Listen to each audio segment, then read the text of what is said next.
right. So what I was saying was like, just like Hello. put your finger there and then like your tongue over here. It'll work out better. All right. Pat. All right. Pat. It's not 9:30. Hello, everyone. This is Cinco Squad. My name is John. This is Mike and Pat. How you doing? Energy. I'm just joking. I'm just joking. Hour. And we lost a viewer. So, okay, we're done. What's up, everybody? My name is Jonathan with Cinco Squad. With me is Mike DeSanto and my fellow brother down below, Pat in the Hat. He was teaching people how to eat a hot dog. That's what he was doing. Yep. Don't dog. How you guys talking like that? You ain't How you guys doing this week? All right. You know how I feel. I know, right? Like, I'm in the same boat. I'm doing okay. I feel a little bad for you guys. I'm sorry. It was the worst feeling. This is the worst. I feel like I don't know what. Like I could never get back into like normal mode all week. Family member died this week. Yes, so exactly. A piece of me. Yes. Gone. I'm never gonna get that back because I would have rather that been a blowout. To be honest with you. Let's just get out in the open. The Super Bowl, the Eagles lost. We're grieving, and I'm never gonna get this fun team back because you know you're gonna lose guys in free agency. You already lost coordinators who didn't do shit anyway. But it feels bad, man. I lost a piece of me with that team, and it feels bad. And I lost 3 bets. Very close to winning them. Well, it was a tough game. We'll get to that here a little bit later. Hey, make sure you guys follow us here on Spotify and Apple Podcasts for audio, and then on YouTube, Instagram, and Facebook. Or else. So, boys, it was like I said, a very down week. Mike, how are you doing this week? I'm doing okay. I don't want no sympathy, Mike. I don't want no sympathy. Do you want my honest opinion? You knew no, we're getting to the Super Bowl topics later. So okay, say how you doing this week. God I'm doing all right. I understand from your guys' perspective. I can understand how you might feel a little off. For some reason, it's felt like an off week to me too. Like all of a sudden, just kind of Thursday's here. I think Mike's a secret Eagles fan. I'm not a secret Eagles fan. Not a secret fan whatsoever. You a closet Eagles fan? Don't get it twisted. There's only one team you could say I'm a fan of that would make me more upset than saying that I'm an Eagles fan. Boston Red Sox. No, in football. Yeah, we don't got. Don't mention them. But Boston Red Sox. I said don't say it. No, but otherwise I'm doing okay. It's an interesting period of sports now where the NFL's gone. Yeah, like that's true. That's another thing. But it's another mourning period. Football in general is gone. But gentlemen, the MLB is back. Yes, it is. Pitchers and catchers. catchers. Hey, clap it up for MLB. Clap it up for baseball, baby. Let's go. And we already have 2 injuries to the Yankees without even the season started. Nestor Cortez is down, and Frankie Montas is out for the year, pretty much. Nestor should be back by opening day. When I got those updates, I was like, "Here we go." Now, hold on. We have not gotten the obligatory Giancarlo Stanton injury yet, so let's just. Yeah, he's too busy. Season. He's too busy traveling the world in the off season. We don't even know where he's at. It's a long season. But boys, since it's been a long week, yes, Mikey Mike, what you sipping on? Always begins with me. Well, I have a bit of a new try this week, so you guys can be happy. Ooh. I have what I think Dominga Mimosa Sour. What? But I have how that goes. That sounds like a breakfast drink. Yeah. Hey, breakfast in a can, dinner. Baby. Breakfast and dinner. I know. That's what the astronauts drink.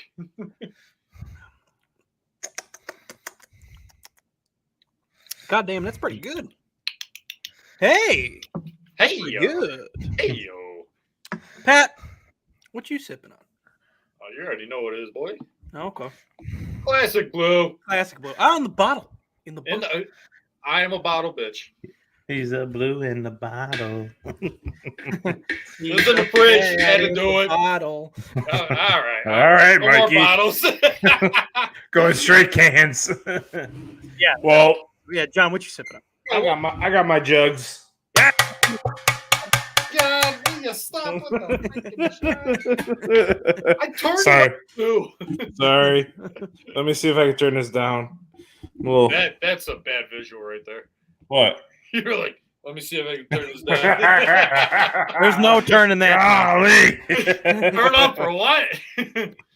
But Come on. yeah, John just is drinking water right now. John's excited to talk about sports. Yes, I am. Tiger Woods made 2 birdies at the end of his round today. Those look like 2 very good. It was a good week. I guess the one positive we can take away, college basketball is heating up, even though Syracuse is turning into cardiac Cuse again. We got some good golf. Everyone's close. Maryland just beat Purdue. Yes. Very And then close. Tennessee just knocked off Alabama. I wonder how many number 1s have been knocked off this year. Number It had to 1, be like number 2, number 3. Top 5 is not safe this year. No, it's not. And it goes back to what we were saying with the transfer portal and everything. It's like parity. And something that Pat and I talk about every day is about, with Syracuse, yes, we have such a young team and a great team, but it's like it's always that thing in the back of your head, like who's staying. Yeah, it's nothing, and every college basketball team can feel this. It's nothing you can do have any pride on. Like, yeah, these freshmen look good. They'll probably go play great for someone else. Yeah, like there's a few that we already know off the top of our head that are probably not coming back here. So it's just we'll see how the season ends. That usually triggers some excitement, but there are a few that probably should be coming back. But I mean, yeah, parity in college basketball right now, any team, 1 through in any conference, really. The Big 12 is the best conference in basketball right now. It's rolling. It is rolling. Right? Oklahoma defeated, what was it? Oklahoma defeated, I think it was Texas, or was it Baylor? One of the two. Texas Tech just beat Texas. Yes. I mean, it's just 1 through 14 is just rolling right now. Didn't Oklahoma beat Bama? Yes. Yeah. Oklahoma beat Bama. Oklahoma beat Bama, yeah. In the big just 12 prior SEC. to them being So it's really a toss-up. Like when you go in these conference tournaments, we could see like a 14 or 15 seed win the tournament, realistically. They didn't get that Georgetown in the Big East tournament a few years ago. Oh, that was crazy. Yeah. The tournament committee hates seeing stuff like that too. They're like, whoa, you guys were not supposed to be here. Yeah, so we got our Grandpa Jay coming in from the West. Everybody. Yes, everybody that's tuning in. We did have a special guest, but he had circumstances out of his control with his flight, so he will be in. Guys, let me set the mood. Hold on. Let me set the mood. Okay. He will be in next Thursday. Visual too. Jamie, what are you pulling? Let me set the mood. Hold on. That whole side of the screen is just a bad view, man. So, but I mean, we got to get to the Pay-May parlay, and we're gonna change it up a little bit this week. Jamie will run it down. You guys know what I'm already sipping on. The Kirkland coconut water. The Kirkland. Like so Jamie, take it away on the Pay-May parlay. What you want to change up this week? All right, so guys, we're gonna switch it up a bit this week. So since Pat is literally like 1-92, I decided that maybe we're gonna be better off if we make our own 5-team parlays. And then what we're going to do is we're actually going to decide to put a little bit of something on the line with it. So we're going to put $5. We're going to put $5 on the line here. I gotta get with the right stuff. I don't know what's going on. So you don't know what's going on? All right, so Pat doesn't even know what's going on here. So I'm learning with the audience. One parlay. So here's what we decide to do. We're going to come up with our own 5-team parlay, you and I. And then if John likes yours, he'll throw an extra 5 on it. If Mike likes yours as well, he throw another 5 on that. So what you and I are playing for is to see if we can get an extra 10 thrown on top of our 5 every week, or both boys might be like, I hate it.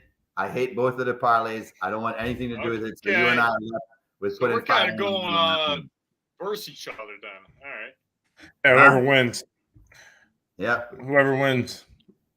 Oh shit! I gotta add more. on here. Give me a tick. It's hard with no NBA games this weekend. Yes. Because of the All-Star weekend, it is a little bit different. Well, then Jamie, why don't you lead it off then? If you give Pat some time. Give me time to figure out what day it is.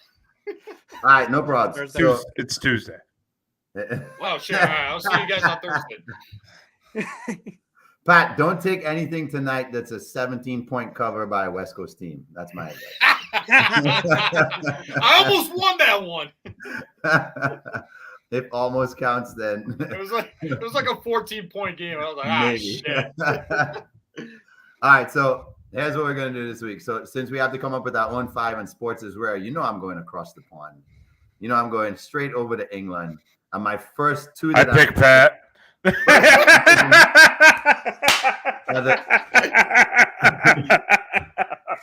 I'm sorry. Go ahead.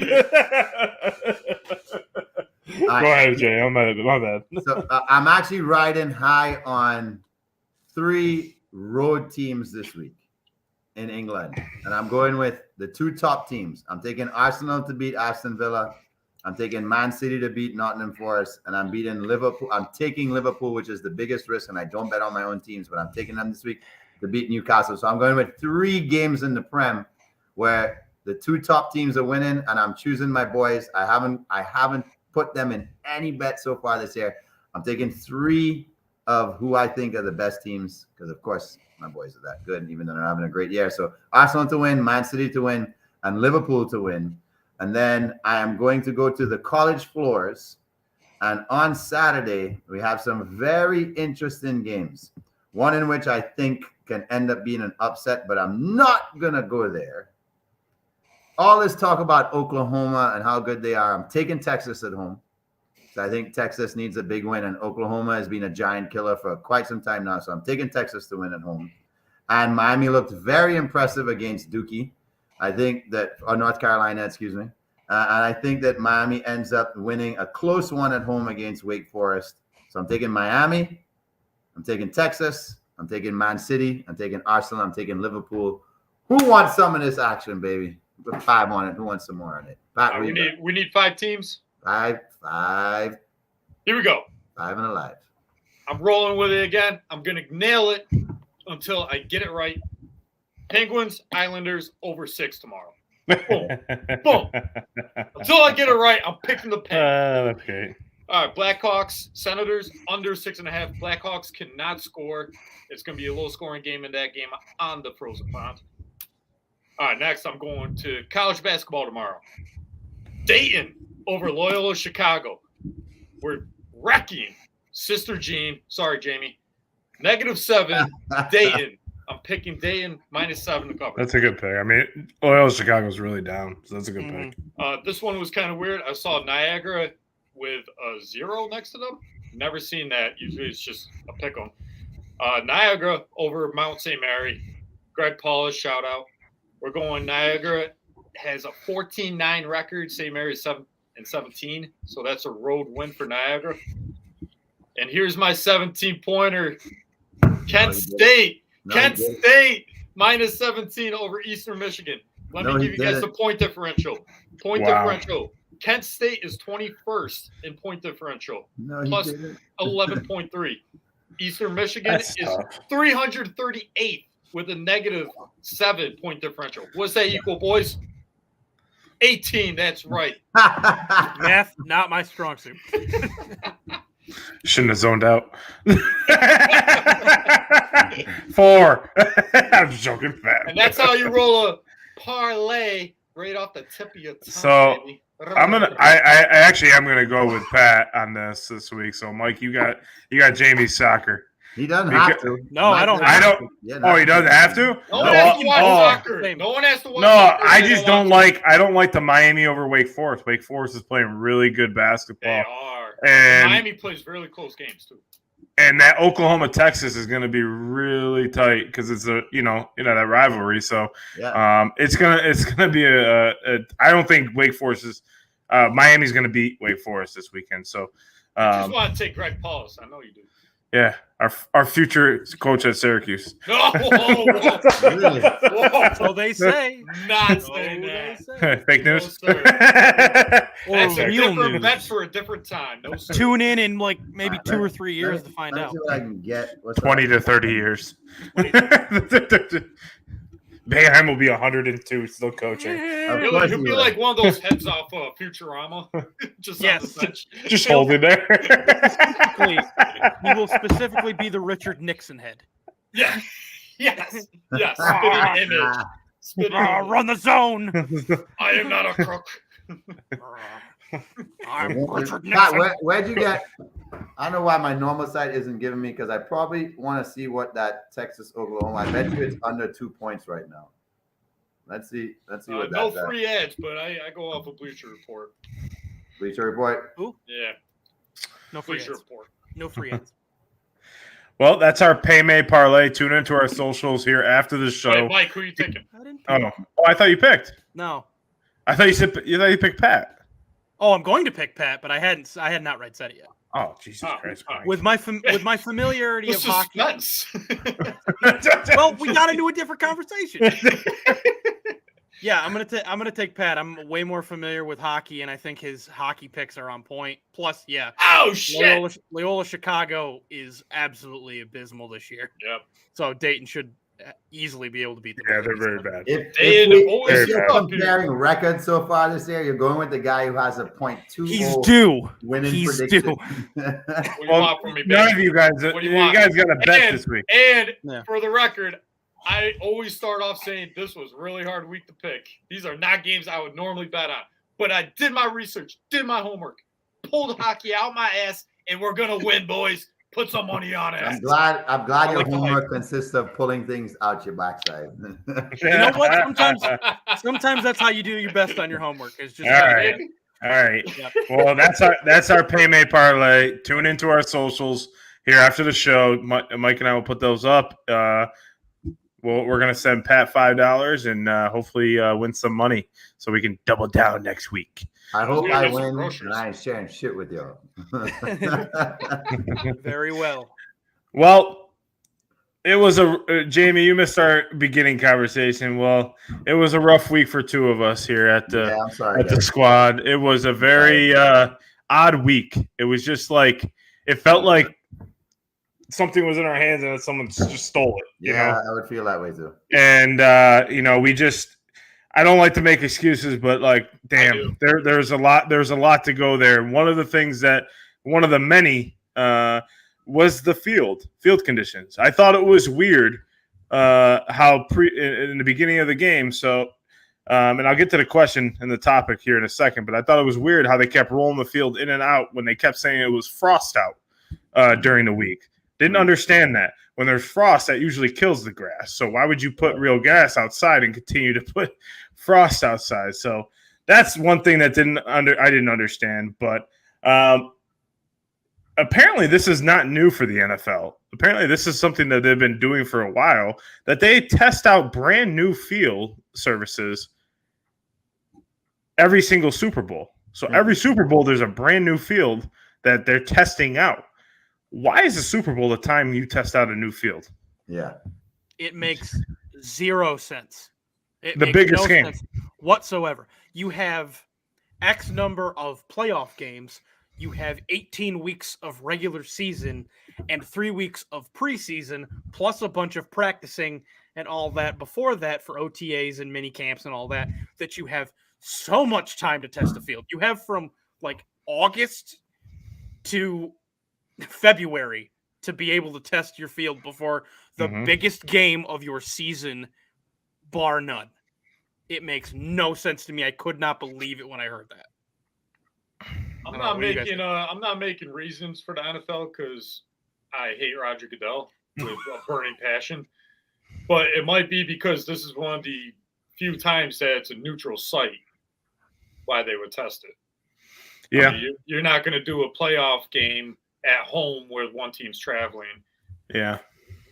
But at the same time, why even do it? Yeah. Why are you testing synthetic grass that a college professor put together for the biggest game? Yep. You got two organizations in the USFL and the XFL that you can go try this shit off of and pawn it off of them. They're not part of NFL though. But they're not part of the NFL. But realistically, you could try it out there, right? Couldn't you? Put it in the freaking England games or Germany now or Mexico. Yeah. Other neutral sites where it's already a weird game to begin with. Yeah, it's just not the time or place to do so. There's so much. I understand that this is, the Super Bowl almost seems like the game is like second to everything else. But to the Rihanna concert, yeah, maybe. Well, but realistically, like this was a great football game. This is two dynamic offenses that were, really good. And, one of the biggest things I kept hearing is, the Eagles defense couldn't get any sacks. Well, Pat just sent me a video here before the show, and it showed 48. And I think, Pat, you can say the percentage, but I forget 48%. Someone stated it out somewhere in the ether. The Eagles slipped on defensive snaps 48% of the times compared to the Chiefs, who slipped on 14%. That's what I said. Oh shit, that's a big number. That is a big disparity. I think that could play a big role in whether or not both of them could have got more pressure on each quarterback. Mm-hmm. But both quarterbacks had key runs in key moments throughout the game and also kept the defense extremely honest. And I think from your standpoint, the adjustment you guys made was, do I want to get burnt if I'm pursuing too much, especially if it's a wasted play? Now we keep slipping. Or do we just want to play a softer coverage or play man? So that means Mahomes has to account for everybody on the snap and not have this big gap in the middle of the field that Kelsey's crossing or Tony's crossing or Juju's crossing, because I think he would have picked you guys apart.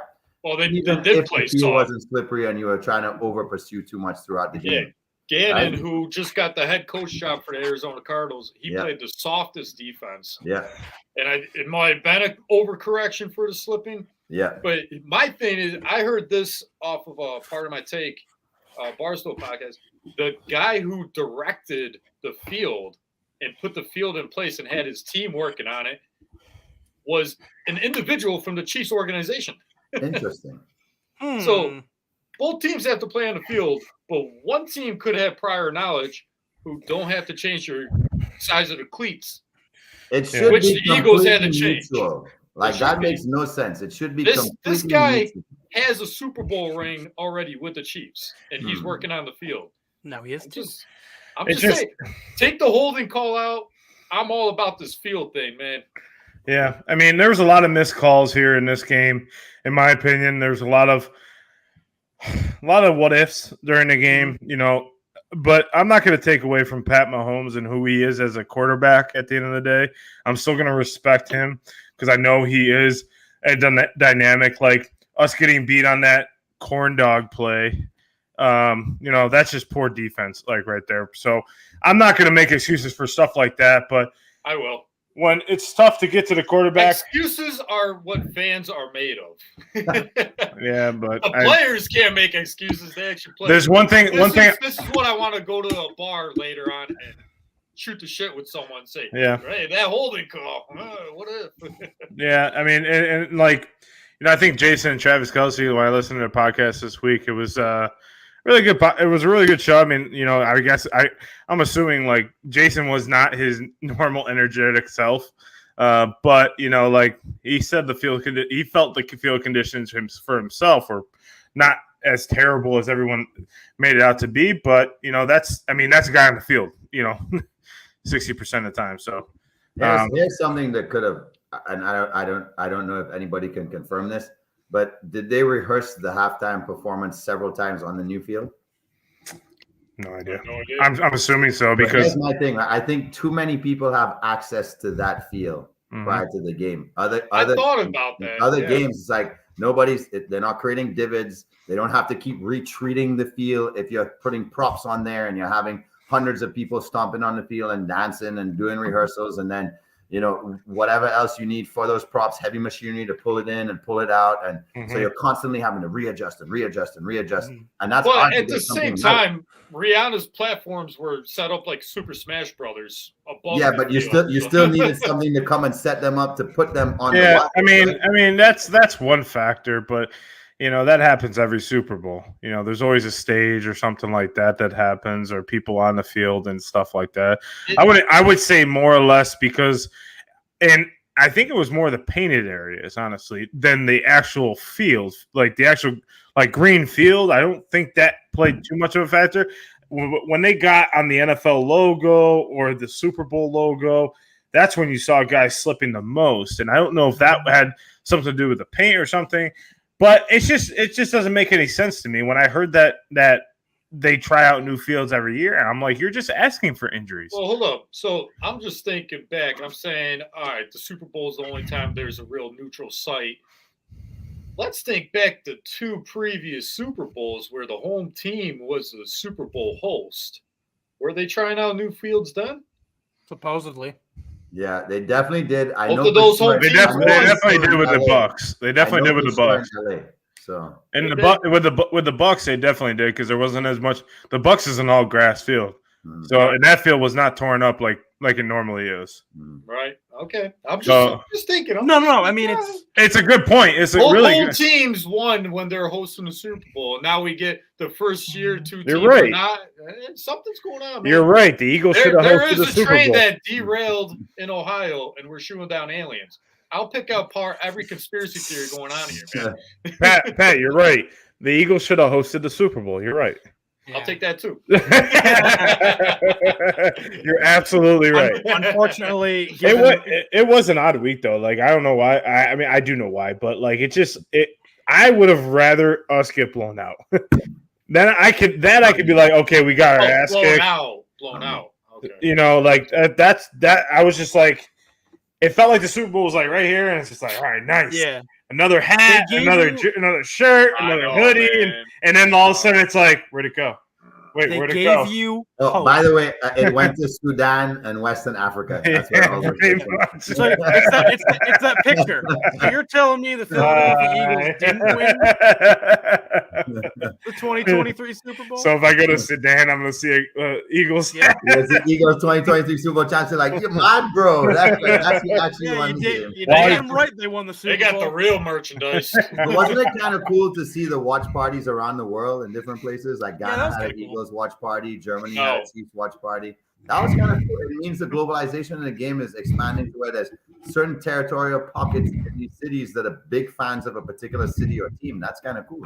It really is. I mean, it shows that the game is growing outside of the country, and I guess that's the reason why they want to keep growing, into Germany and London. I get that point, but obviously it's a business at the end of the day. They want to make the money, so that's ultimately what they're trying to do, and you could see it. I mean, throughout the whole the Super Bowl week is like crazy, right?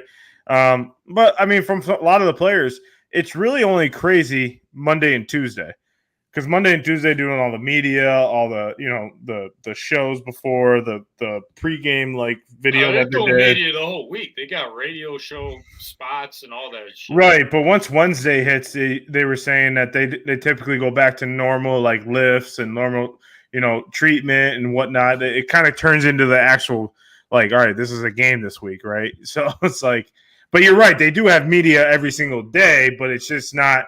It's all like everyone needs to be there on Monday and Tuesday, where the captains usually are there. So I thought the pregame was pretty cool. What did you guys think about? I thought the national anthem was sung great. Yeah, no, Stapleton did a good job. That was really good. Chris Stapleton did a good job, and unfortunately, Anthony, who's viewing us right now, you should have asked me, because I like country music, and I know Chris Stapleton.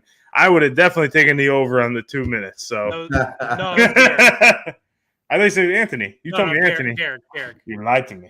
I didn't. I said you lied to me. Yeah, we apologize, Gary. The names definitely don't sound the same, but Gary, he country singers lied to me. Country singers twang out a little bit more. But however, I think there was numbers that said country swingers had gone under 2 minutes because they're not. Yeah, he's just a slow singer. He's just With a very guitars, it was though. close. he's just a very slow singer. So it's like 205. yeah, It was 202. 202. So it's yeah. See, He was But, just I mean- stuck on a couple chords. You could see that how much this game means to all the players. Sirianni was crying, Kelsey was crying, Mahomes started tearing up. It was just like you could see how much this like means, and I think that's like people that are non-sports fans. This is kind of like what we all feel. I mean, as fans too, it's like, damn, like we're here. It's like you see how much these guys put in, and it's like this is why we like the game so much because of how hard they put their efforts in and everything like that. So it's like stuff like this type of games. You know, even if it wasn't the Eagles or anything, you could just see the emotions, like of all the hard work leading up to this year, from like July to now. And it's just like, you know, it's a really cool feeling. It was my hard work too. Every Sunday in this playoff, I had the same preparation. I drank my coffee out of my Eagles mug. I listened to Meek Mill the entire day. I watched the Super Bowl DVD 3 times in a row. Well, now don't do that anymore. I Just did don't do everything I anything. could. I did everything I could. Says his 5 prayers to Vince Papale. Yeah. I actually did the night before I watched Invincible. The morning of, I watched the 27. I have the DVD. I watched the 2017 championship. You know what it was? We went out to Lil Uzi Vert instead of Meek Mill. That's the reason why we lost. That's what I'm saying. Oh, and the other thing was we didn't have Gardner Minshew playing. That was the only part of the storyline that did not fit 2017. We needed a wild backup quarterback to take us to the promised land. Well, Jalen Hurts did play his ass off. I agree with Travis Kelce, though. He deserved the MVP, 100%. More than. Now, he deserves a lot more than an MVP trophy. He deserves to get paid $195 million right now. And I don't Okay, know how- save some money for the rest of the team. I know. He's already said. I mean, it's like I was talking to Mike last night. That's one thing we have is a lot of free agents in the offseason. So it's like ultimately, he's already said that if he needs to wait till next year, they're going to get a deal done. And how he's already said they're going to pay him. But they want to pay him before every other quarterback gets their contracts done too. It's a catch-22. It's like we got to re-sign guys, but we also have to make sure we have to take care of our quarterback. And I think I think there's a common interest though. Like there's a common, like all right, we'll get you done when we get other people. I'm interested to see if he goes the Tom Brady route and take low cut. I can see it. And build up the team. I mean, I want the dude paid. I think every player should get their money. But if you're trying to build a championship team like that, yeah, that's the route to go. The good part, though, Derek Carr, he's another piece of this. Derek Carr leaving the Raiders and not voiding the no trade clause, so he can pick his team and not have the assets leave the team that he's going to in a trade, which is huge. And more players should do that too.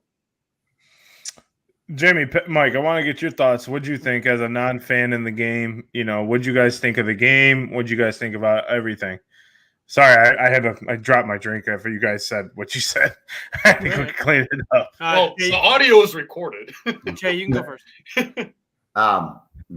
So I missed the first half, but I was listening on the radio. I got to see the second half and some of that halftime show. But from what I heard, a lot of it and how the guys on the radio were announcing the game is that I think a lot of them weren't surprised at all by the level of quarterback play. And that says a lot for Jalen Hurts to be in his first, to get that much respect already. I think he earned his respect. I think what I learned most from that game is Mahomes has the most heart and will to win, which is why he's the predecessor to what we see Brady's kind of passed on that torch. Like this, I refuse to lose. I'm going to win this big game situation. I think Hurts has positioned himself, though, as the biggest threat in football right now. What Lamar was, Hurts is now. Ooh, I was just going to say, he's kind of like the Lamar-esque plus on passing side. Yep. Can we talk about his passing? Some of the 5 passes he made? I'm sorry, Jay. Go ahead. My bad. I cut you off. No, I'm going to kick it up to Mikey. Go ahead, Mike.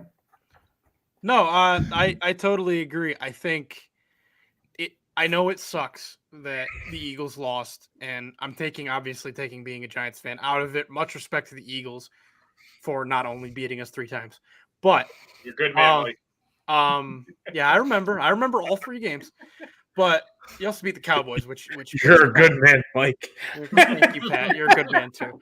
No, but honestly, much respect to the Eagles and the season they had and just the team they were able to put together. I mean, AJ Brown, top 5 receiver now. He's proven it. Yeah. And just Top 5 defense in they put Twitter, together. too. But what impressed me the most about both teams in this year's Super Bowl was the heart and just the look. Both teams looking in the face of adversity, whether it be the field, as we discussed, or what they would consider bad calls. Some of them were actually, I think, bad calls. Some overturned calls that we saw. Just the common things that come with a football game, especially a football game of this magnitude, and just both teams' ability to kind of look that in the face and go, no, we're never out, we're never done. And even, I could tell even, 5 seconds left, it's going to be a chuck downfield just to see if you can get a prayer of a Hail Mary into something. Yeah. For the Eagles, there was no we lost in their eyes. Jalen and AJ Brown and Dallas Goedert and the whole O-line led by Jason Kelsey and Lane Johnson, just, respect to them, because as far as they knew, they were winning that game. The only time they knew they lost that game was when they lost the game. Mm-hmm. And the That time was ran out. one of the cool things that I heard from a lot of announcers, that even with 8 seconds left, they didn't think we were down. And personally, I was like half and half. I was like, okay, maybe because of the field conditions. Like I was talking to Mr. Cinco traded this week, and he's like, honestly, he gets that off and someone slips. Who knows? Right. Like the field conditions are so bad that some guy goes up and he slips, and all of a sudden AJ Brown catching the ball, walking in the end zone, we win the game. So that would have been crazy, right? Like, yeah. But A miracle. It was a great game. Ultimately, hats off to Pat Mahomes and the Chiefs. Yeah. Congratulations on the win. Pat Mahomes is, I have all the respect for him. He is such a class act of a player and a great quarterback, best quarterback in the league. And he showed it on Sunday for sure. So definitely hats off. But let's stop talking about the Super Bowl because one more thing though, if AJ Brown proved he's a top 5 wide receiver, Dallas Goedert just proved he's a top 5 tight end. Easily.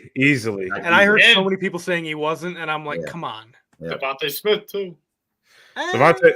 There's a lot.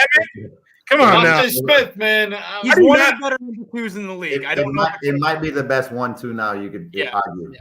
So the catches he was making, man. Oh, that was a catch, by the way. It was a catch.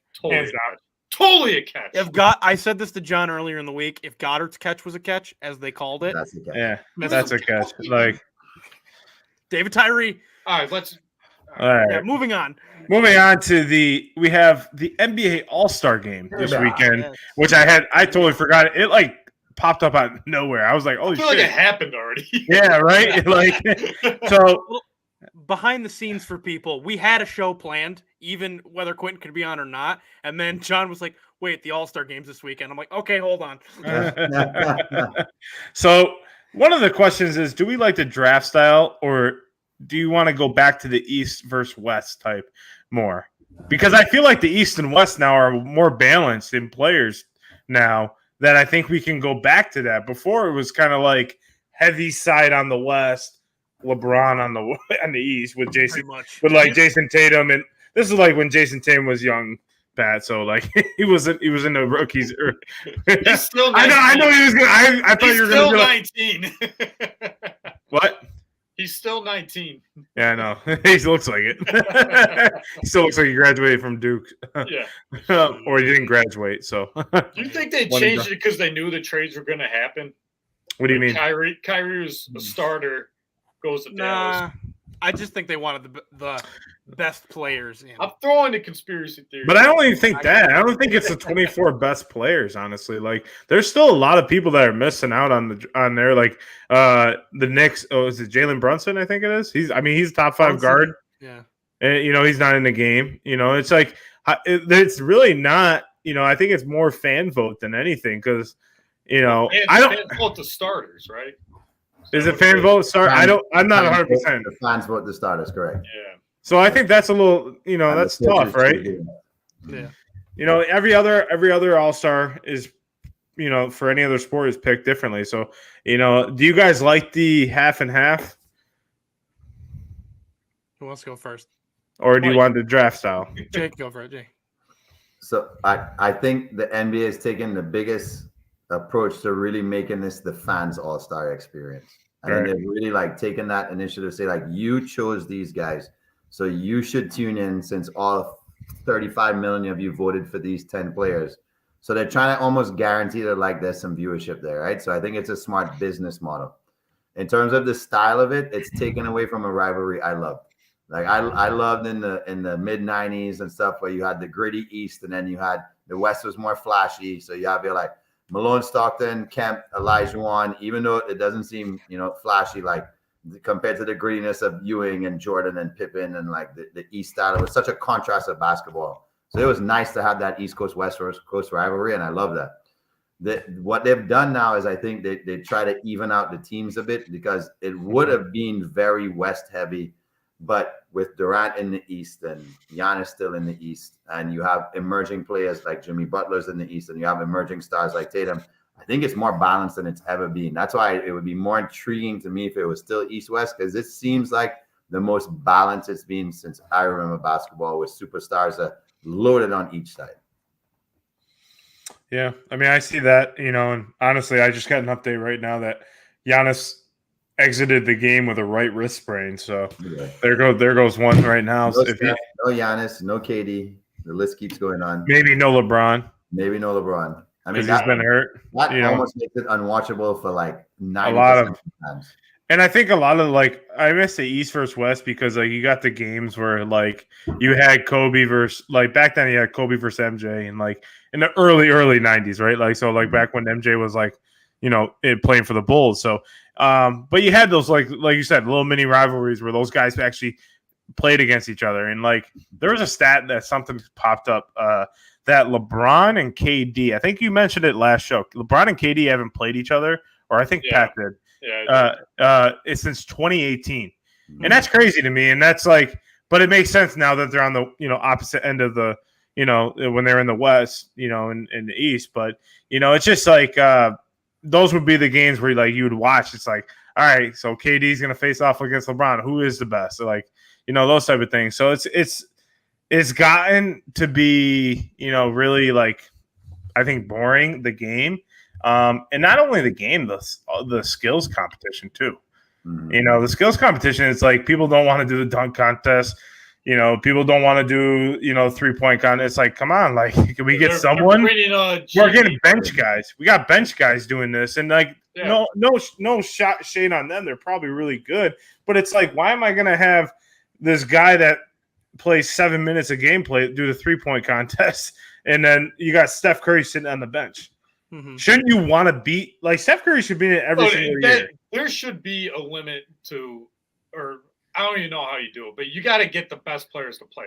Agreed. Larry Bird coming out in his practice jersey and winning the 3-point contest. That's lore, man. Everyone knows that story. I don't know who the hell's playing these skills competitions anymore. I don't either. As soon as I can tell you the domino effect too is my dad, who grew up watching NBA, doesn't know the players in the skills competitions, doesn't know the all-stars. Now I'm in that level, and I'm only fucking 31. I don't know these guys in this because they're nobodies. I mean, to their families and everything, they're everything, whatever. But you know what I mean. They're role players. They're role players. They're not. It's having Spencer Dinwiddie in the 3-point contest. It's what? Okay, he's a good player. He's a good role player. I love to have him on the Heat, but he's not an all-star skill. I don't know who the last big name to win the 3-point contest, which is a fun contest to watch. What is it? Klay Thompson, probably. Karl Anthony Towns. Cat, baby. That's wild too. That's crazy, right? Karl Anthony Towns. If you go to the average American household, no one's going to know he plays for the Timberwolves. No one's going to know him. If you tell that person that he's a 7 foot, you're thinking, okay, he's in the dunk contest. It's not he's in the 3-point. So it's I agree with you, Pat. And I hate the excuse in baseball, I get why guys don't play the home run derby. I do and I don't. I get it because it's a Yeah, but different. you still get It's a bigger different names doing swing. that. Like when you're hitting. But like the dunk contest, come on, man, you're just jumping. You do this in practice probably 100 times a practice. Like, come on, just this would be entertaining. Like I miss those days, and I think I think the dunk contest changes because it's all about creativity now. You have to be very creative to win the dunk contest. Some guys just don't got it. LeBron does not have creativity. He's just a power. He just dunker. throws it down. Yeah. Yeah, like John Morant would be a perfect dunk Oh contest. my god. that'd be amazing. Is he in it? Does anyone know? No. Who's in the dunk contest? That's the problem. Like we don't even know anymore. And like There's a G leaguer. I'm telling you. is it? Oh Yeah. wow.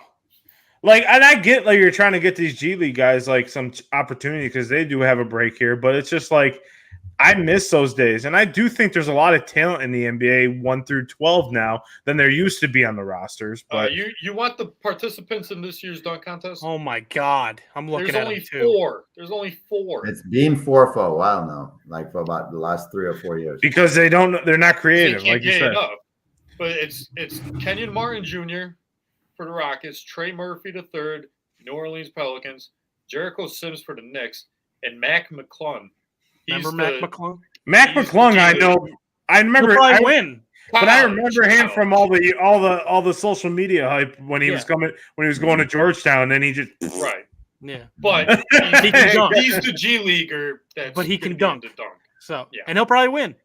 Mike, So- what's your thoughts? So 2 points I have to make. First of all, John, to your point that it's become boring, case in point, Yep.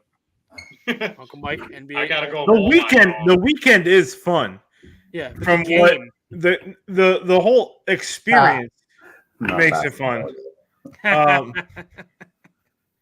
I rather fight that dome dog than watch. Oh, you missed it. So I showed him how to properly eat the dome dog. You gotta put your finger here. And then you Yeah, put put your finger here. And then you slide the dog up and just yeah. tip the top of it. Anyway, another point as far as the dunk contest goes, right? Does anybody remember the name Jeremy Evans Yes. from the Utah Jazz? Yes. No. He Oh, sir. won a dunk contest. Yep. It's about the only thing Jeremy Evans, no offense to Jeremy Evans if he's watching or listening for some reason. Thank you. Thank you if you're watching or listening. We If you're appreciate it. watching, we're about to diss the shit out of you. No. It's about the only thing he did in his career in the NBA. Now, That and this. that and this being mentioned on our show.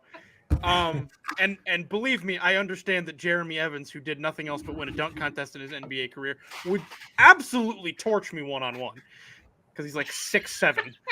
But so I have no room to talk. But to that point, I agree. I think it's become the weekend is fun, and the dunk contest and 3-point contest used to be really fun to watch because of the notable names. Mhm. But for me, it's the one All-Star game that every year I just don't watch because it's not fun to me. Honestly, I'm watching practice. You know, And like there's zero defense. Right. Zero defense in that game. Scores of 190. It's not spectacular that you're scoring that much. It's easy. You dribble up to the and they're just letting everyone score in that game. It's not fun to watch. that's what I miss because, like, and that's what I don't understand about basketball. I get there's a potential of getting injured and everything, but what I don't understand is like you play in the Drew League harder than you play here. Mm-hmm. Why? Like, this is a good stage to You're like talking show off about your talent. Durant at Rucker Park. Yeah, like that's and real you're a basketball. full like LeBron played in the Drew League this year, full out sweat. I think he scored like 29 points, like, and he was guarded by our from Bonaventure, Dion Wright, who was I forgot about that. and Dion had 20 on LeBron. So just saying, but LeBron's not that great. but I'm just saying, like, why go harder in those type of games than the All-Star game against equal talent? Like, I don't know. It just doesn't. I don't understand that mentality. It's not like it's football. Football, you're actually hitting someone. In basketball, yeah, play defense. Like, you know, Jay, what do you think? I think they've gone way too much to cater to this idea that the fans just want to see scoring, and they're so gone to one side as opposed to like, hey, players, what do you want? Mhm. I think they've gone so fan-centric that like they think this is what fans want to see. They want to have fast break dunks in that game because the dunk contest sucks so much now. The dunk contest actually happens during the All-Star game now because Zion's going to play it. And if Zion was healthy, Zion would be throwing something down, and then De'Aaron Fox would be throwing something down, and then you're going to have players doing things in the game that maybe has been more spectacular than slam dunk content itself. Lob to jaw. So yeah, it's lobs, it's lob city all the time, and the players are kind of like, I think it's become a fun experience for them, and that's why I miss the East-West rivalry. Going back to that, Jordan did not like to lose. Mhm. Like Pippen didn't want to lose. Elijah didn't want to lose. Barkley wanted bragging rights. Like these guys were playing the shit out of each other. They honestly want, like Kobe and his freaking crazy competitive stuff was like, I'll elbow somebody in this game if I have to. Like we're winning. Basketball, it was still a basketball game. It's now a very loose, fun pickup game It's for a them practice. to relax and just take the night off, right? And I think that's where it's fun. practice. They want the night off. They just want to have fun. They don't want to get hurt. They're protecting the players. And here's what it boils down to, right?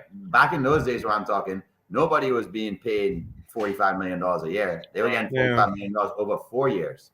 So now the players' value is so tremendously protected that I think the GMs and owners got together and said, this can't be a competitive game. If we lose our 40 to 45 to $48 million asset in this game, it's not worth it for the rest of the season for our franchise so we can entertain fans for one weekend. But we'll still find a way to entertain them. So let's just like make it a pickup game and do this fun shit all weekend long and try. Man, they're really putting out the shittiest product that they can.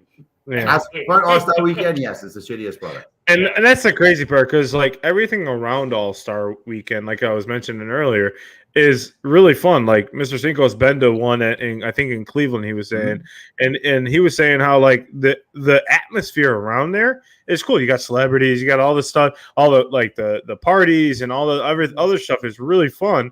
But then you have the product on the court, and that's not. And I get that's minor comparative everything, but it's just like I just don't get it. Like, and I guess I get it a little bit from what Jamie just made the point about them paying like a bench player $15 million to play as a role player. But still, like, come on, man. Like, you're playing basketball. This is if you're worried about too many games, then lower the amount of games in a season. We just had a topic on this. Or lower just not even play the game. Yeah, don't even play the game. Have a week off, and then that's it. It's not even a full week. Like, I don't know. You can shorten the week. You don't need to play the game. No one needs to play the game. Well, and that's have a dunk contest. Have a skills contest. You don't and that's it. Don't play the game. Yeah, exactly. And I guess this brings up our one of our other topics. Like, what is your favorite NBA All-Star memory? I think all of us have a probably similar one. But Pat, what's your favorite NBA All-Star memory? It's not even an All-Star game. It's a dunk contest. It's Nate Robinson dressing up in the green Knicks jersey and jumping over Dwight Howard. That was sweet. That was just cool, man, because Howard won it, I think, the year before doing the Superman stuff. Yeah. He's like, man, I'm smaller and I'm kryptonite. Look at this. And he dunked. I think Dwight Howard dunked on like a 14-foot hoop or something like that. Yeah, something like that. He raised the hoop. Yeah. He brought. I like that stuff. I like watching that stuff because it's not a game. That's a skill, man. Jesus Christ, I want to see you superhuman freaks jump that high. Yeah, that's great. That was crazy. Yeah. Mike, what's yours? So 2 came to mind when this topic came up. One in the game, one out of the game. Mm-hmm. The one out of the game, I agree, Pat. I had forgotten about the Nate Robinson over Dwight Howard, but that was awesome. Vince Carter in the dunk contest. Easy. His performance in the dunk contest. So just the ease. I still use that gif. Game over. It's over. Pride of the University of North Carolina. True. No, just the ease with which he just rose above the rim. Mm-hmm. Like it looked like that night he could touch the top of the back, like the very top of the backboard, and just hang there. Mm-hmm. So that was my weekend one. Is that's my favorite memory weekend one. Within the game, honestly, Kobe versus Jordan. Just to see that two guys that were already being considered very similar players in mentality and style and the way they approach the game and approach prepping the game, just to see them kind of not necessarily butt heads, because obviously they're not going to like go full bore against each other, but just the interaction between the two of them, the one-upsmanship of that game and how they played, will always kind of stick with me. Jay, what do you think? That's a good one. And that was a great one because that was 98 and Jordan's coming off winning his, he's en route to win his 6th and greatest basketball player of all time. And Kobe's like, I might have a shot at this. He was only 19 years old. I think, from what I remember, I think he may have been the highest scorer in the game for the West at least. I think But it was. the animal mentality he came. That's why I said that was so fun to watch the animal come out, especially with those young players. They were like, I want the torch. I want the torch. And that's why that game used to be so cool. Right. Trust me, like the Vince, and there's 2 others in there. Tracy McGrady and Steve Franchise were just as impressive. They just went against the best dunker of all time in a slam dunk contest, maybe. So they would have won any other year if it wasn't Vince in there. That's how impressive they were. But fast forward to where I thought I'll never be this entertained again because I had a poster in my room called Sultans of Slam when I was a little kid. And I had like Larry Nance and Spud Webb, Dominique Wilkins, and MJ and Barkley. So I always loved the dunk contest. It was how impressive Levine and Aaron Gordon were when they went. That was a good one. It was Okay. super cool. Both guys put so much thought and creativity into it. Both of them couldn't outduel one another, and they were co-crowned. And it's the first time I was like, you know what? This is right. Normally I'd be like, nah, someone has to win this. But both of them were so impressive. It's like, I thank you for giving both of them that honor and being co-champions because those 2 guys came to freaking entertain in that contest. And it was fantastic. I mean, Levine's dunk from the free throw line, it trumped Jordan's because he went hair from the free throw line. While Jordan was hair, Levine was bicycling his legs into the rim. You're like, this freak. And I remember that cat at UCLA, and he was a cyborg at UCLA, like an absolute cyborg. So that was one of my most fun memories. After I put the Vince first, but that one really surprised me that it matched the energy and effort of those guys. Right. Well, I think mine would have to be the 2009 All-Star game when Kobe won the MVP, but it's just a stacked roster. Like let me read off this roster for you. You have Amari Stoudemire, Dirk, Shaq, Chauncey Billups, Yao Ming, Tony Parker, Paul Gasol, Chris Paul. I can't think of his name. Kobe. I can't think of Tim Duncan. That's it. Duh. Yeah. I couldn't think of his name. And then you had like the big 3 from the Boston, pretty much the big 3 from the Miami. You had Joe Johnson. You had AI. You had Dwight Howard. Like it was just such a great. And then I think it was a great game. And Kobe won the MVP that year. If you remember, Didn't he co-win it with Shaq? Didn't they both? They did, and they did. That's when they crushed their beef, right? Yeah. Yes, and that's what I was happy with because, like, obviously, I was happy when Shaq came over to the Heat, but it was kind of sad to see those 2 have the animosity towards each other, and it was nice to kind of see that as like, okay, well, those are 2 big personalities, right? Exactly, yeah. And and I think they both helped each other's career. Shaq helped Kobe as Kobe helped Shaq. Like, so I think they both helped propel their career to other things. So I think that was one of my favorite ones because it was just like, it was funny seeing the big 3 from Boston and the big 3 from Miami, compete together like on the same court. It was just like, oh, okay, this is different. They're probably going to be, and then like later on, they were competing against each other in the NBA Eastern Conference Finals. So, which is pretty fun. So that would have to be my. Do you remember Shaq at Kobe's vigil when he was like, he's like, man, Fox and Big Shot Bobby came over to me and they were like, man, Kobe not passing the ball, man. And he's like, I'll talk to Kobe for you. So he goes, yo, Kobe, you got to pass the ball, man. There's no I in team. And he's like, yeah, but there's a me in team, mother. Me and that motherfucker. I went back to Big Shot Bob and Ricky's like, hey, man, y'all ain't getting the ball, so you better rebound. Get the rebound, yeah. Uncle Mike has his opinion. Where's he at? Where's he at? So for him, the Jordan versus Dominique dunk contest was. It says Jordan BS. I can read. You meant I know. Jordan bullshit.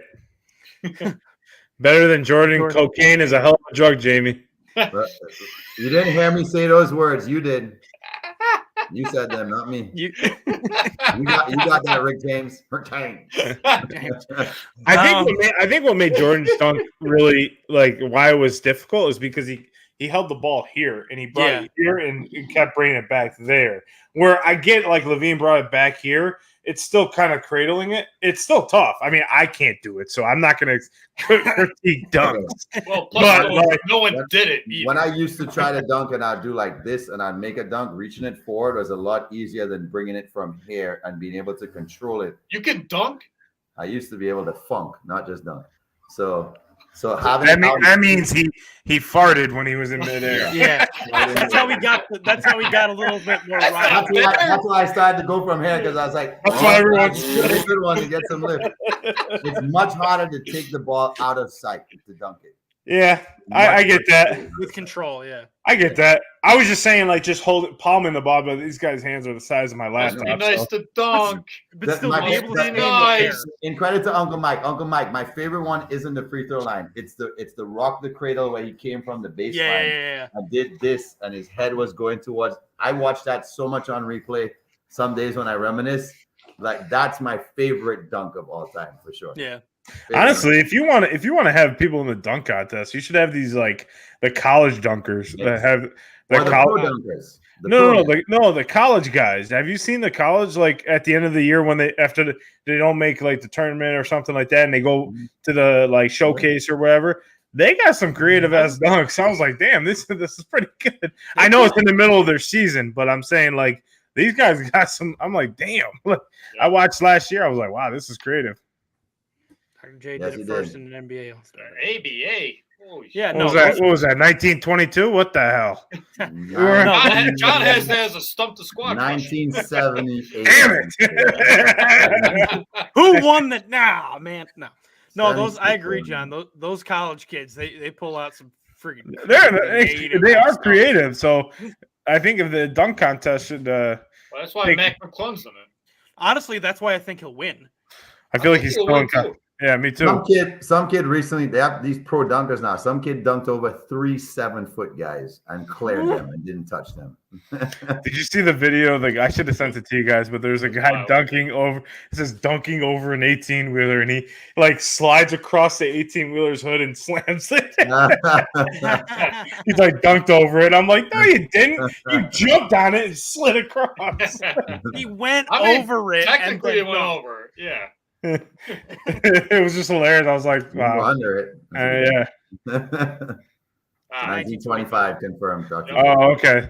All right, Uncle Mike. The Sorry. 27 the 27 one was with George Mikan, and that one was Was that when the peach basket turned into a net at the bottom of the peach basket? apple basket. They just It kept was in shooting it. between Went the right peaches. through. It was a legit basket. Dr. J had to reach in and get the ball out every time. And he pulled There out was an a apple. piece of pie in there too. It was Yeah. he took someone's Bro, picnic imagine if basket. they did that. Imagine if they said the All-Star game is now a 3-on-3 game with a peach basket. He's like, Oh, what? amazing. Amazing. No No backboard. 3-point line. No backboard. Or actually, you know where the game should be is like in these like famous parks, like Rucker Park, Yeah. stuff like Yeah. that. Because I think guys would be like, "Yeah, I want to play in it. I want to play. Like, Yeah. I want to win." Because like it's You like ain't gonna play in Rucker Park middle of February. I'll tell you that. you could. No, you can't. It's the NBA. You can make it happen, Pat. They'll put a dome over it and call it Madison Square Garden. You see this big, you see a blimp. Bring it in. A blimp Come on. just comes and blocks the court, and the blimp is like a temporary roof. They're like, we should just make this an arena. Wow. Why did we think of that? we just Knicks are advanced over the there. game. The Adam They're over Silver there is like, we got one. stop shooting down the aliens. They can help us build an instant dome. Stop. Oh, well. I love the full circle shit, man. Well, I think that brings us to our favorite part of the show, What? That's which is Stump. Stop. Oh, bump. Stop. Oh. Yes, sir. We hype tonight, boys and girls. We hype tonight. Take it away, Jay. All right, guys. So we reached our favorite point in the show. If you're still with us or you joined us tonight, we're so thankful. But now we're about to You're see welcome. who the best of the best is for the week. We're going to ask each other trivia questions. There were 2 points each. The Cinco squad member with the most points on the end of Stump the Squad will get the rant of the week. As usual, we're all out for Mikey. Yes. And you're going down this week, bud. But you're going first. What you You're got? going down, Oh, I'm going brother. first. We're going down like them dome dogs, baby. I'm good. Nice and easy. Coming for you, brother. We're coming for you. We're coming Hulk for you, Hogan. brother. Anybody remembers that promo? I'm not going to finish it. Oh, So actually, we have a NBA All-Star game. You went to Trivia an question NBA for me. Aqua. From Uncle Mike. No, it's not. Oh, Dr. wow. J, I did get 1920. one Doctor. I did get one from Uncle Mike, but that will be saved for a later date. Before the lockout shortened the 98-99 season. Of what? NBA, hold on. Oh, NBA. okay. Oh, I meant what, like, year? I mean, that 98-99 season was shortened by a lockout. Yeah. Before that, where was that year's NBA All-Star game supposed to be held? Hmm. A, Philadelphia. B, Atlanta. C, Washington, D.C. Or D, Los Angeles. Howdy, neighbor. I don't like the way you said Atlanta, so I'm going to go Atlanta. Yeah, me too. I like Atlanta. But I want to say that's like more of like a Philly thing, that they would just like screw Philly like that, but I'm going to say Atlanta. Pat and John say Atlanta. Jamie? What was C? C was Washington, D.C. Washington, D.C., because Jordan was playing there. And I think they wanted to have it where when he was with the Bullets. So I'll take D.C. The Bullets. So we got 2 Atlantas and a Washington, D.C. Yeah. They're the Wizards. Gentlemen, I have successfully stumped the squad. Oh, it's L.A. It's Philadelphia. I knew it. See, I told you they hate Philly. Then why'd you Yeah. They take gave my it to answer? They gave it to him, I believe, 3 seasons later. Okay. Bastards. That was also the season where the Knicks, as an 8 seed, beat the Miami Heat as the 1 seed and went on to represent the East. How do you And know they this? got Like, the how do Spurs. you refrain this information? I Because- don't understand. Because Lots of that cocaine. Knicks team, This is a joke. Okay, a hell of a drug, that. no, that Knicks team was built for the short term, not the long term. So they benefited from a shorter season. Yeah. Okay. Latrell Wildman Sprewell was on that team. You know what? For that fact, Jamie, you're going next. Thank you very much, ladies and gentlemen. All right, so we are sticking with the NBA since that was the focus of our show. NBA. NBA. This one should be easy for all of you guys. Let's see if you get it. Thank you. What is the only known jersey number to never be worn in the NBA? Known jersey? Only number on record that has not been worn ever in the history of the NBA. Right? Okay. Okay, so here we go. 125. I'm I'm wrong. True, Pat. not wrong. Jamie, that's a fucking tough one. All right, so was it Thank God it's multiple choice. 88? Yeah, true, Mike. Was it 88? Was it 69? Giggity. Was it 77? Or was No. it 98? It's Luca. Yeah, Luca Was it- wears 77. 88? Was it 69? Was it 77? Or was it 98? 69 sounds something like Dennis Rodman would wear. Well, no, one year. Going exactly. 69, 69, 69, 69. No, Yeah. see, that's the thing though, is that you think on paper it would be 69. I Be think for obvious 69 in real life too, Mike. What was the last one, Jay? Not just Sorry. paper. 88. reasons. I only like So, paper. it was 88, 70, 88, 69, 78, or 98. This is 77. Sorry, it's 80. It was 7. So here we go again. 88, 69, 77, or 98. I'm going to say 88. Yeah, I was thinking 88 too. 69, baby. You know what's so ironic about what you said, John? I've successfully stumped Mike and John. The only player to request 69 ever was Dennis Rodman when he went to the Dallas Mavericks, and they said no. For sexual connotations, they didn't want to give anybody Okay. 69 as a number. Come on, It's man. the NBA. I didn't Let think it they'd do it. go. I knew Right, so- 98 wasn't. So we got it wrong? You guys Yeah. got it wrong. Pat You and I right. got it was wrong. 69. Pat got it right. 69 is the only number. Keep your on mind record in the that hasn't gutter. been. Always and forever. But that's crazy to me because I can't recall like a 83 or a 93 but I guess they've had guys. That's why I like- went with 88. I couldn't Yeah. picture anyone wearing There's 88. 98. I know that. I want to say like Blake Griffin's wearing 90 something right now. Really? No, I think he's wearing 91. They've been pushing I 90. thought I said 90 something. Like, Yeah. All right. I swear there was a 98 though. Let's go with Pat. Yay. Let me catch up. Speaking of ketchup, Patrick Mahomes put ketchup on a steak. It's fucking Oh. weird. Yeah. I used to when I was a kid, actually. I bet you did. Yeah, that's like 6-year-old shit. We brought up When I Tom mean Brady. kid, I mean last week. Sorry. Yeah, never grow up. All right, we brought up Tom Brady a couple times to talk about the Super Bowl here.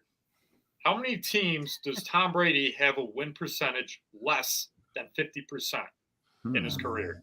Fuck. I just saw the list too the other day. Is it A, 0, B, 5, C, 2, or D, 4? 0. D4, you sunk my battleship. 2. Nice. Oh, yeah, it's getting late. I'm gonna go with 2.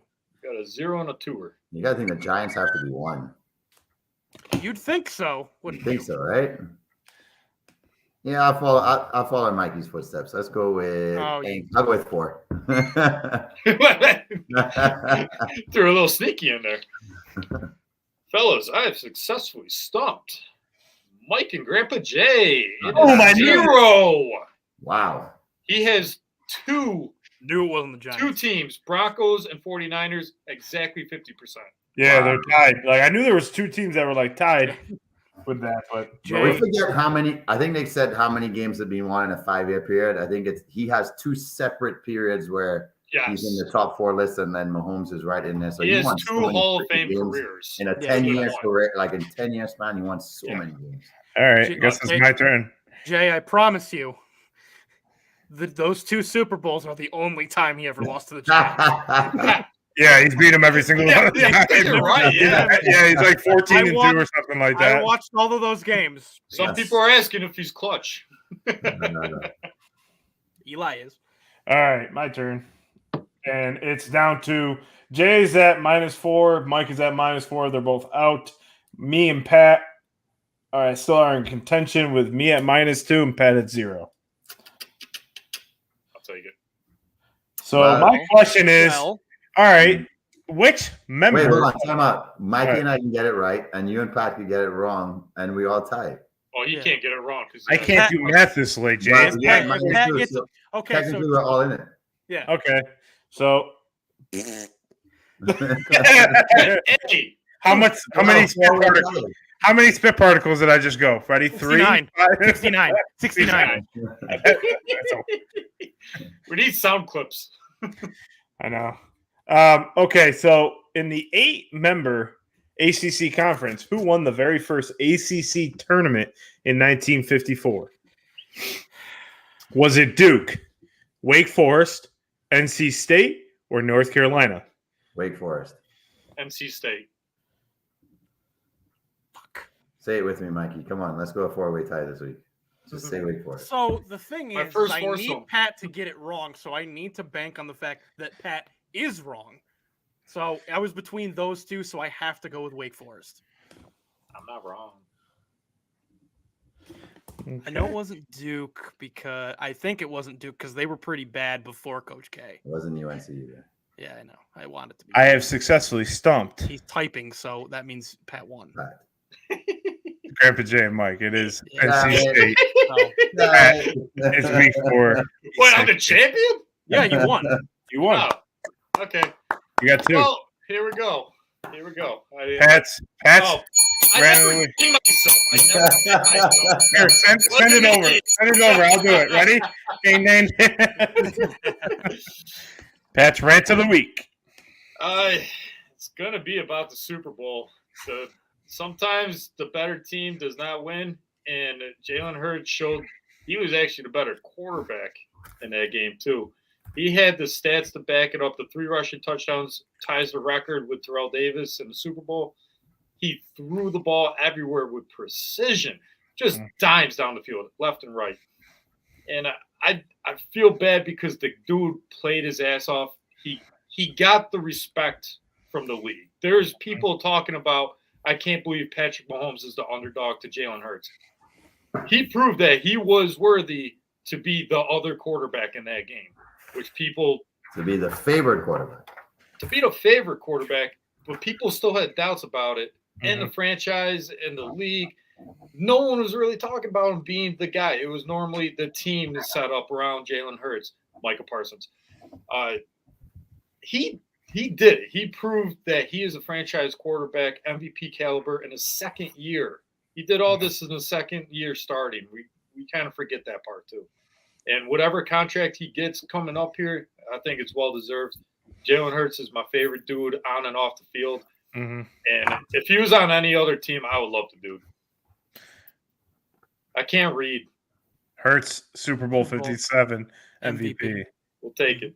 We'll Matt, take it. Matt, I completely agree with you. I mean, and like for Pat Mahomes in his winning speech to be like to praise him, is all for that. So Yeah. well, He's a good dude, so it's Pat- easy to root for him. Pat, we didn't win the Super Bowl, but you won this. We were in the finals this week, so and I continue to lose. I'm a loser. It's And me. we still lose in Arizona today. But boys, do we have any? I know I have a final thought, but do you guys have any final thoughts before we sign off for Super Bowl 46 of Cinco Squad? I do, but Jay and Pat, to you. Let's go basketball. That's I'm right. actually I love basketball too. I love basketball.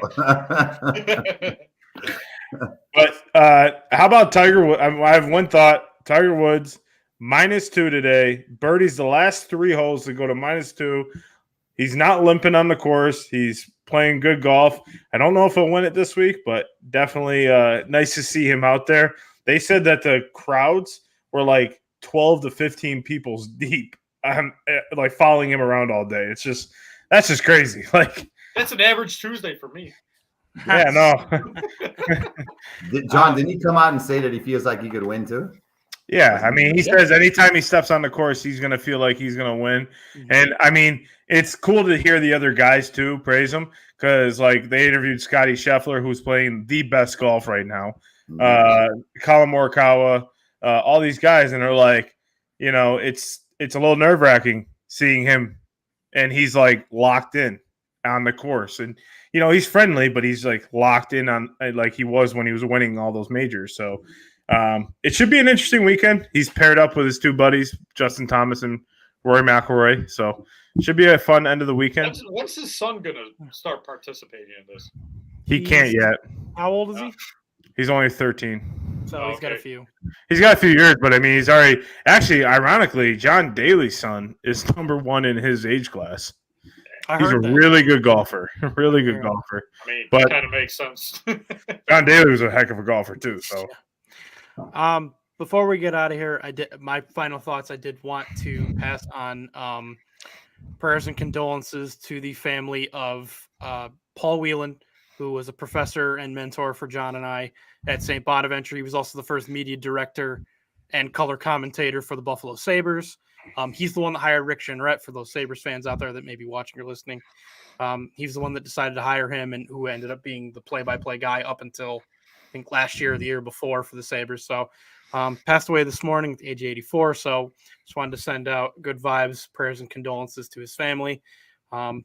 Thank you, Paul. You meant a lot to John and I as far as our growth in the sports media field, and you're part of the reason why we're able to do this and why we love to do this. So thank you. funny story about Paul is like I never had him as a professor, never had him as a sports but anytime I go to his office, like he would sit there and talk hockey with me and be able to like shoot the shit about his time with the Sabres, about how he made up something about the Taro Tujimoto. Yeah, fake draft pick that they were getting from I think Japan or something like that. From Japan. Yep.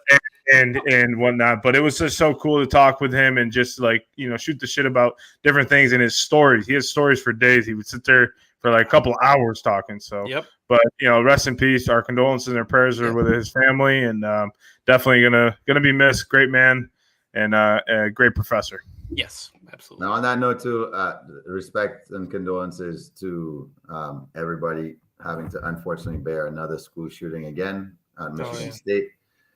I don't know when it's going to end. I don't know how it's going to end, but it has to end. And whatever we can prompt here through our show of spreading a message of love, like we have many a times when these things happen.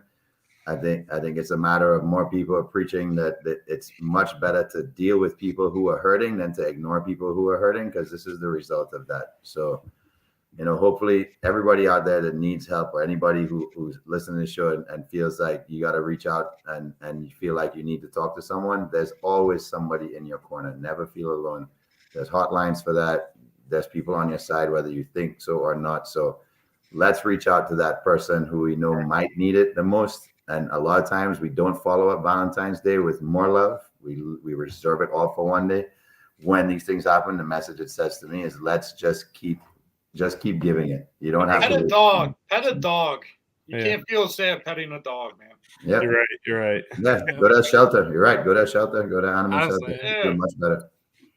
But yep, definitely condolences out to Michigan State. Ultimately, you never want to hear something when Mike. Actually, I think Mike is the one that, or no, Jamie is the one that told us, and it was just like, again, and that's terrible for us to hear. Is like, again, and it's got to stop and whatnot. But definitely prayers and condolences out to those families who lost their loved ones in that horrific tragedy.